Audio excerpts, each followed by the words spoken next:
Hello guys, welcome to local school. So friends, आज की इस वीडियो में हम डिस्कस करेंगे कम्प्लेक्स सेंटेंस। जैसा कि आपने प्रीवियस वीडियो में सीखा कि कंपाउंड सेंटेंस कैसे बनते हैं, इसको डिटेल में किया था हमने।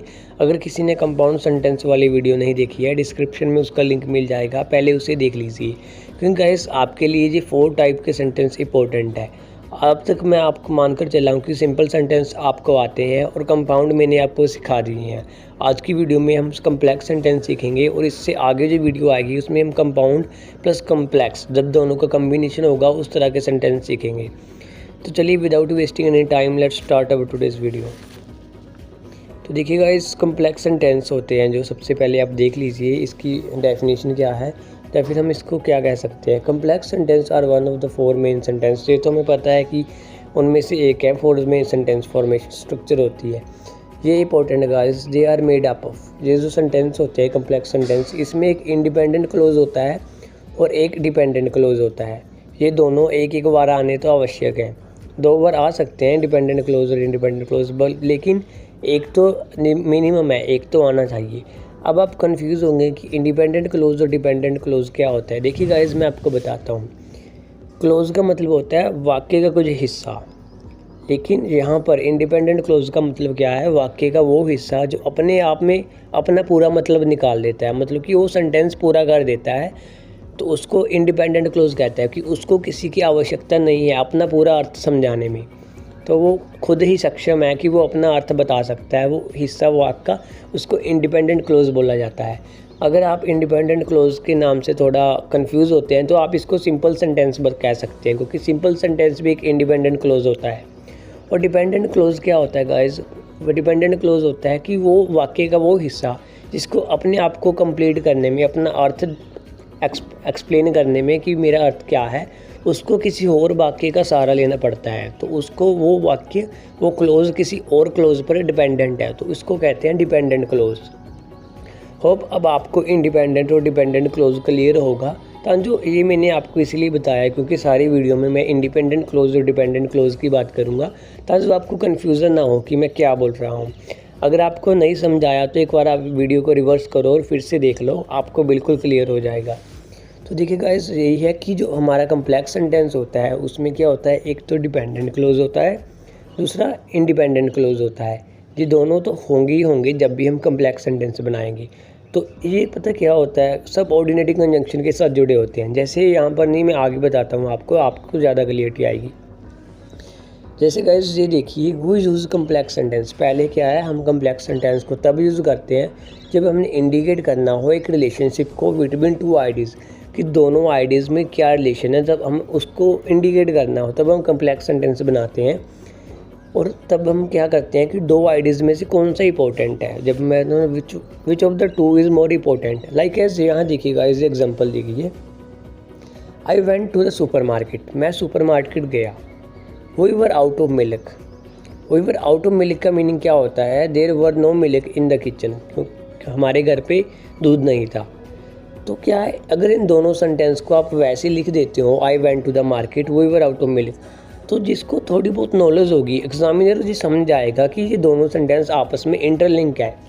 क्योंकि आप सुपर मार्केट तभी गए क्योंकि आपके घर पे दूध नहीं था, तो ये क्लियर है। लेकिन गाइस, हर कोई नहीं समझ पाएगा, इसीलिए इनको आपको जोड़ना होगा। इन दोनों वाक्यों को जोड़ने के लिए आपने सबऑर्डिनेटिंग क्लोज का यूज़ करना होगा। वो मैं आपको आगे बताऊंगा कि सबऑर्डिनेटिंग क्लोज क्या होते हैं। इनका यूज़ करना होगा सबऑर्डिनेटिंग क्लोज का, इन दोनों वाक्यों को यूज़ करने। देखने में तो ये दोनों वाक्य अपने आप में पूरे हैं, इंडिपेंडेंट क्लोज हैं, लेकिन हमने क्या कहा था कि जो कम्प्लेक्स सेंटेंस होगा उसमें एक वाक्य डिपेंडेंट होगा और दूसरा इंडिपेंडेंट होगा। तो इसीलिए ये तो दोनों वाक्यों ही इंडिपेंडेंट है, हमने एक को क्या करना होगा, डिपेंडेंट बनाना होगा। जैसे गाइस देखिए, I went to the super market. मैं सुपर मार्केट गया बिकॉज, क्योंकि we were out of milk, क्योंकि हमारे घर पर मिल्क नहीं था तो मैं उसको लेने गया। तो बिकॉज यहाँ पर क्या है, एक सबऑर्डिनेटिंग कंजंक्शन है। बिकॉज ने क्या किया, बिकॉज ने देखिए गाइस क्या किया, because we have transform the previous independent clause. जो ये हमारा प्रीवियस इंडिपेंडेंट क्लोज था ना, ये वाला जो ये वाला था, we were out of milk, ये भी क्या था, एक इंडिपेंडेंट क्लोज था। इसको क्या किया, बिकॉज ने जब यहाँ पर स्थान ले लिया इसके साथ वी के आगे, तो इसने इसको डिपेंडेंट बना दिया। इसको क्या बना दिया, डिपेंडेंट बना दिया। We were out of the milk को क्या बना दिया, डिपेंडेंट बना दिया बिकॉज लगाकर। तब आप समझ गए कि हमने क्या किया। हमने कम्प्लेक्स सेंटेंस बनाने के लिए दो हमारे पास इंडिपेंडेंट क्लोज थे। पहला I went to the super मार्केट, दूसरा we were out of milk. लेकिन इन दोनों को सही में हमने जोड़ने के लिए कि हम इसको कम्प्लेक्स बना दें, तो हमने बिकॉज का यूज़ किया। और जब हमने बिकॉज का यूज़ किया तो बिकॉज के आगे बिकॉज के बाद जो सेंटेंस बना वो डिपेंडेंट बन गया पहले वाले पर। इसको मैं बोलकर बताता हूँ। I went to supermarket, ये इंडिपेंडेंट है, मैं सुपर मार्केट गया। इसके ये अपने आप में अपना अर्थ निकालता है, पूरा अर्थ निकलता है कि मैं सुपर मार्केट गया, अपना पूरा वाक्य का मीनिंग कंप्लीट करता है। लेकिन जो अगर मैं पीछे वाला बोलूँ, because we were out of milk, क्योंकि हमारे घर पे मिल्क नहीं था, तो ये सेंटेंस क्या पूरा लग रहा है आपको? नहीं, ये पूरा नहीं है, क्योंकि का आंसर अभी मिला नहीं है। क्योंकि हमारे घर पे मिल्क नहीं था तो क्या करें हम, तो पूरा सेंटेंस तो बनाओ, इसीलिए मैं सुपर मार्केट गया। तो यही है, आपको अगर समझ आ गई होगी कि बिकॉज के साथ हमने क्या किया, जो दूसरा सेंटेंस था जो अपने आप में इंडिपेंडेंट था उसको डिपेंडेंट में चेंज किया और फिर उसकी कम्प्लेक्स फॉर्मेशन कर दी। बस सबऑर्डिनेटिंग क्लोज आपने ध्यान रखने हैं, ये मैं आपको बताऊंगा आगे सबऑर्डिनेटिंग क्लोज कैसे होते हैं, कौन कौन से प्रकार होते हैं। तो होप अब आपको समझ आ गया होगा कि कम्प्लेक्स सेंटेंस में कौन सी चीज़ मेन बात है। कोई भी दो डिपेंडेंट क्लोज हो सकते हैं, उसको आप में एक को आपने कोई भी दो इंडिपेंडेंट क्लोज हो सकते हैं, उन दोनों में से आपको अपने अकॉर्डिंग देखना है कि किसको हम डिपेंडेंट कर सकते हैं, ताकि जो हम दोनों को इंटरलिंक कर सकें और दोनों का एक अच्छा रिलेशनशिप बना सकें। जैसे गाइस ये मैंने आपको पहले ही बता दिया, the relationship between the two ideas is now perfectly clear. तो जब मैंने बिकॉज लगा दिया तो उससे कोई भी हो वो समझ जाएगा कि आप सुपर मार्केट इसीलिए गए क्योंकि आपके घर पर दूध नहीं था। And the importance of the dependent clause, I went to the super market, तो ये जिसकी इंपॉर्टेंस थी I went to the super market, ये हाईलाइट होगी। इसको हाईलाइट किया गया बिकॉज के साथ जोड़कर, I went to the super market कि मैं सुपर मार्केट गया, इसको हाईलाइट कर दिया किसके साथ, बिकॉज जब इसके साथ लगा, because I were out of milk, क्योंकि हमारे घर पर मिल्क नहीं था। यूजिंग कम्प्लेक्स सेंटेंस, देखिएगा इसमें मेन बात आपको क्या कह रहा था, भी सबऑर्डिनेटिंग क्लोज का यूज़ होता है। कम्प्लेक्स सेंटेंस यूज़फुल होते हैं because they can indicate a very specific relation, जो बहुत ही स्पेसिफिक रिलेशन बताते हैं between two ideas dependent on what relationship we were out of indicate.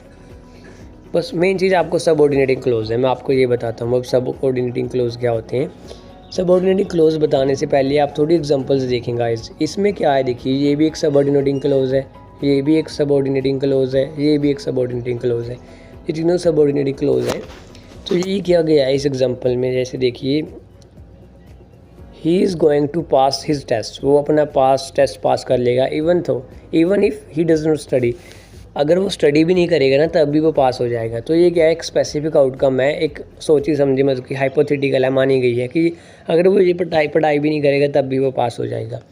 इसके यहाँ पर मेन चीज़ क्या थी, हमारा इवन इफ़, इसने क्या किया, देखिए इसने जो ये सेंटेंस है, ही डज़ नॉट स्टडी, अपने आप में तो ये कंप्लीट है कि वो स्टडी नहीं करेगा, ही डज़ नॉट स्टडी, उसने स्टडी नहीं की है। इवन इफ़, तो इसका इवन इफ़ का क्या मीनिंग होया, इसने इवन इफ़ के साथ लगकर इसको इंडिपेंडेंट से डिपेंडेंट बना दिया। अगर वो स्टडी नहीं करता तो भी वो पास हो जाएगा, इसका क्या मीनिंग है, अगर वो स्टडी नहीं करता तो भी वो पास हो जाएगा। अगर देखिए मैं ये पीछे वाला सेंटेंस काट दूँ, he is going to pass his test, वो टेस्ट पास कर लेगा, ये तो ठीक है। Even if he does not study, अगर वो स्टडी नहीं करेगा तो ये तो क्या है, इनकम्प्लीट है ना, अगर वो स्टडी नहीं करेगा तो क्या हो जाएगा, ये तो आपको बताना था। तो इसीलिए कम्प्लेक्स सेंटेंस का जब भी हम यूज़ करते हैं तो हमको एक डिपेंडेंट और दूसरा इंडिपेंडेंट क्लोज दोनों को ही जोड़ना पड़ता है। आगे देखिए guys, I watch A movie, मैंने एक मूवी देखी, वाइल, जबकि माई फ्रेंड वॉज शॉपिंग, बल्कि जो मेरा फ्रेंड है उसने क्या की, शॉपिंग की। तो ये क्या हुआ, दोनों सिचुएशन एक समय पे हुई, कॉन्करेंट इवेंट है कि मैंने उस समय ये किया बल्कि मेरे फ्रेंड ने ये किया। तो यहाँ पर वाइल का ही यूज़ होना था। आपको ये सब कुछ मैं आगे बताऊंगा जब हम सबऑर्डिनेटिंग क्लोज देखेंगे। आई विल गो, मैं जाऊँगा, एज लॉन्ग एज, जितना, you will go with me, you go with me, जितना तुम मेरे साथ जाओगे। And outcome I will occur under certain condition, ये कंडीशन लगा दी हुई, जब तक तुम मेरे साथ चलोगे तब तक मैं चलता जाऊँगा। इन द अबव एग्जाम्पल, जो हमने ये सारी एग्जाम्पल देखी, subordinate conjunction even if, while, as long as introduce the dependent clause, इन्होंने क्या किया, इवन इफ, वाइल, और ये क्या था लास्ट, एज लॉन्ग एज। इन तीनों ने क्या किया, डिपेंडेंट क्लोज को बना दिया, इंट्रोड्यूस किया डिपेंडेंट क्लोज हमारे सेंटेंस में।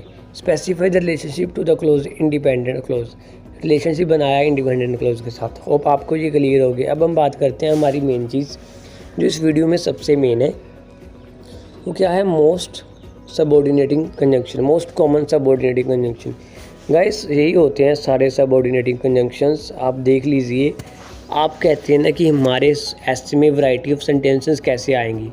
एक तो होता है कम्प्लेक्स सेंटेंस। एक कम्प्लेक्स सेंटेंस में भी देखिए कितने आपके पास कंजंक्शन है। अगर आप 2-3 का भी यूज़ कर देंगे और इन दोनों तीनों का यूज़ करके आप कम्प्लेक्स सेंटेंस बना देंगे तो आपके पास कितनी वैरायटी आ जाएगी अपने ऐसे में। ऐसे ही कंपाउंड सेंटेंस में था, मैंने आपको कितने कंजंक्शन बताए कि आप अपने ऐसे में यूज़ करें, इन कंजंक्शन का यूज़ करके कंपाउंड सेंटेंस बने। कंपाउंड सेंटेंस का ये मतलब नहीं होता कि आपने एक कंपाउंड सेंटेंस बना दिया और एग्जामिनर को पता चल गया कि आपको कंपाउंड सेंटेंस बनाना आता है।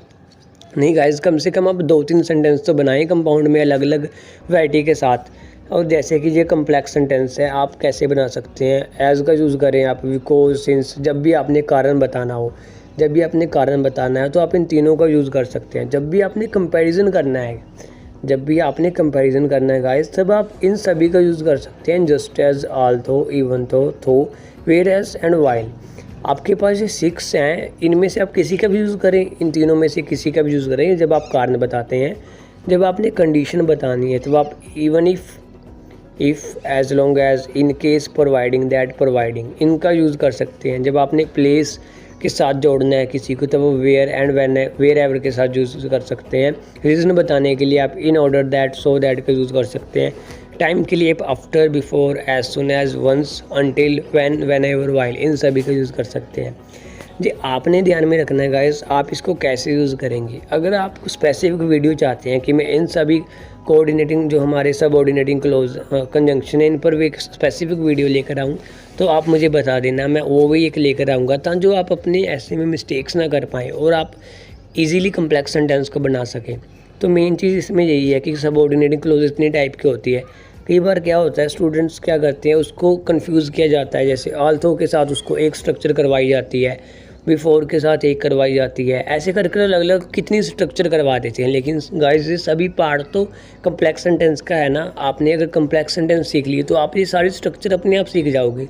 तो मेन चीज़ आप बड़ी चीज़ पर ध्यान रखा करें, छोटी बहुत एक आधा सेंटेंस सीखने की बजाय आप पूरी नॉलेज लेने की कोशिश करा करें। तो यही था, अगर आप चाहते हैं कि इनका एक स्पेसिफिक यूज़ बताओ, एक सेंटेंस बनाकर बताओ, ताकि जो हमारी भी हेल्प हो सके कि हम इसको कैसे अपने ऐसे में यूज़ करें। तो गाइस अगर आपका इस वीडियो पर रिस्पॉन्स अच्छा रहा तो मैं एक वीडियो अवश्य इसके सबऑर्डिनेटिंग क्लोज को कैसे यूज़ करना है उस पर एक वीडियो लेकर आऊँगा डिटेल में, ताकि जो आपकी हेल्प हो सके कि आप अपने कम्प्लेक्स सेंटेंस, अपने जो ऐसे है उसमें वैरायटी कैसे ले आ सकते हैं। तो एक जो मेन इंपॉर्टेंट चीज़ है गाइस, जो हम सभी मिस्टेक करते हैं, वो पंचुएशन की है। आज मैं आपको वो भी इस वीडियो में कवर कर देता हूँ, स्ट्रक्चर एंड पंचुएशन। तो देखिए गाइस, जो कम्प्लेक्स सेंटेंस होते हैं ना, वो बहुत फ्लेक्सिबल है। उसमें क्या होता है, इंडिपेंडेंट क्लोज को आप आगे लिख सकते हैं, डिपेंडेंट को आप पीछे लिख सकते हैं, या फिर इसका उल्ट भी कर सकते हैं, वॉइस वर्सा भी कर सकते हैं। डिपेंडेंट को आगे ले सकते हैं और इंडिपेंडेंट को पीछे ले सकते हैं। आपको मैं इस एग्जाम्पल के साथ समझाता हूँ। जैसे ये देखिए, जब हमने ये तीनों एग्जाम्पल की, इसमें क्या किया, he is going to pass his test, ये क्या है गाइस, इंडिपेंडेंट क्लोज है। जो ये हमारा फर्स्ट है इंडिपेंडेंट क्लोज है, और जो सेकंड है even if he does not study, ये क्या है, हमारा डिपेंडेंट क्लोज है। इन दोनों में मैंने क्या किया, सबसे पहले मैंने इंडिपेंडेंट क्लोज लिखा, उसके बाद डिपेंडेंट लिखा। जब भी आप पहले इंडिपेंडेंट लिखते हैं और उसके बाद आप डिपेंडेंट लिखते हैं, तब कोई कॉमा, कोई पंचुएशन का साइन नहीं आएगा। आप ये तीनों एग्जाम्पल में देख सकते हैं। जैसे ये क्या थी, जो हमारी सेकंड एग्जाम्पल है, इसमें ये फर्स्ट वाला आई वॉच ए मूवी, ये क्या है, इतना क्या है, डिपेंडेंट, इंडिपेंडेंट है। और जो पीछे वाला है ये क्या है, इंडिपेंडेंट है। सॉरी गाइस, ये फर्स्ट वाला है डिपेंडेंट है और ये लास्ट वाला क्या है, डिपेंडेंट है। तो इसमें भी क्या है, आप पहले मैंने इंडिपेंडेंट को लिखा, उसके बाद डिपेंडेंट को लिखा, लेकिन आप इसका उल्ट भी लिख सकते थे, लेकिन तब आपने पंचुएशन का ध्यान रखना है। जैसे देखिए, मैंने सेम सेंटेंस को उल्ट लिखा है थोड़ा, even if he does not study, पहले मैंने क्या लिखा, डिपेंडेंट लिखा, उसके बाद मैंने कोमा लगाया, फिर मैंने लिखा he is going to pass his test, फिर मैंने इंडिपेंडेंट क्लोज को लेकर आया, इंडिपेंडेंट क्लोज लिखा। सेम है ऐसा ही मैंने यहाँ का, पहले मैंने डिपेंडेंट लिखा, उसके बाद कॉमा लगाकर मैं इंडिपेंडेंट को लेकर आया। ऐसे ही पहले मैंने क्या लिखा, डिपेंडेंट लिखा, ये सारा सेंटेंस हमारा डिपेंडेंट था। उसके बाद कॉमा, डिपेंडेंट से तो ख़त्म हो जाए तो उसके बाद कॉमा लगाना है। फिर मैंने क्या लिखा, इंडिपेंडेंट लिखा। तो गाइस आप ये भी यूज़ कर सकते हैं। आपने मान लिए 2-3 कम्प्लेक्स सेंटेंस बनाने हैं, तो पहले तो आप क्या लिख सकते हैं, इंडिपेंडेंट को आगे लिखें और डिपेंडेंट को पीछे लिखें, तो ये आपकी एक वैरायटी हो जाएगी। अब सेकंड टाइम आप क्या कर सकते हैं, डिपेंडेंट को आगे लिखें और इंडिपेंडेंट को पीछे लिख दें। तो इससे एग्जामिनर को पता चल जाएगा कि आपको कम्प्लेक्स सेंटेंस की फुल नॉलेज है। अपनी नॉलेज दिखाना आपके अपने पास है। जितनी आप वैरायटी लेकर आओगे अपने सेंटेंस में, जितना आप सीखोगे, जितना आप अपने ऐसे को अच्छा बनाओगे वैरायटी ऑफ सेंटेंस से, उतना एग्जामिनर इम्प्रेस होकर आपको अच्छे बैंड स्कोर देगा। तो बस गाइस आज की वीडियो में इतना ही था। होप आपको ये सब कुछ समझ आ गया होगा कि कम्प्लेक्स सेंटेंस कैसे बनते हैं और पंक्चुएशन का जो साइन होता है उसका ध्यान कैसे रखा जाता है। तो इस वीडियो में इतना ही था। आगे जो भी वीडियो आएगी उसमें हम आपको कंपाउंड प्लस कम्प्लेक्स, जब दोनों को कम्बिनेशन किया जाता है, उस तरह के सेंटेंस बनाने सिखाएंगे। तब तक आप अपनी ये वीडियो देखें और इसको रिवीजन करें। कंपाउंड सेंटेंस और कम्प्लेक्स सेंटेंस दोनों ये वीडियो इंपॉर्टेंट है आपके लिए। इन दिनों को देखें और हमारी इन वीडियो को अपने दोस्तों के साथ शेयर करें, क्योंकि गाइस अगर आप हमें सपोर्ट करेंगे तो हम आपके लिए ऐसा ही अच्छे से अच्छा कंटेंट लेकर आएंगे। और इससे हमें मोटिवेशन भी मिलता है। जब हमारे चैनल पर आकर लोग व्यू करते हैं तो हमें मोटिवेशन मिलता है कि हम भी कुछ करें, कुछ अच्छा बता सकें आपको।